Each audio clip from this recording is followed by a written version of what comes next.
miaka mingi bora kwa so mimi nilichukua jukumu kutoka siwezi kuamua kama kuamua walimu waulize nikawakata material nikawaambia katika kufungua kwa kazi kadhaa lakini katika kipindi kama yangu mimi na wapangu na kwa hiyo wewe sasa kwa sababu sema hapo kwanza na kwa kaza mkazo mkubwa ikalishe hili hadi na kwa sababu kama tunafunga leo kwa moja kwa moja kwa mpangilio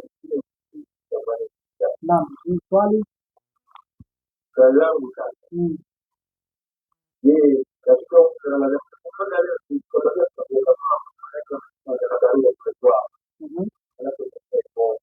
naam hao wako kamera ya ndio tuende kwenye swala la kusali sawa kwanza kuna uwezekano hiyo kwanza kwa hiyo Canada sijatoka Swali la mwisho mimi huko sijasikia, lakini ndoa inafaa kufungwa mchana? Hilo ndio swali. Ndio, hakuna tatizo. Ndoa si inafungwa tu. Huko mimi siendi kwa sababu mimi hata sijasikia walikotoka.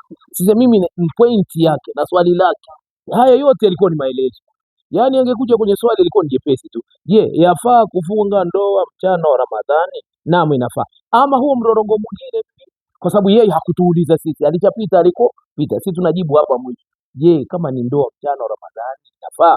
Mchana wa Ramadhani inafaa. Lakini kwa watu wanaokaa kama kimada hazifungwi ndoa namna hiyo. Ndoa hiyo kama watu wamekaa kama kimada ni lazima watenganishwe.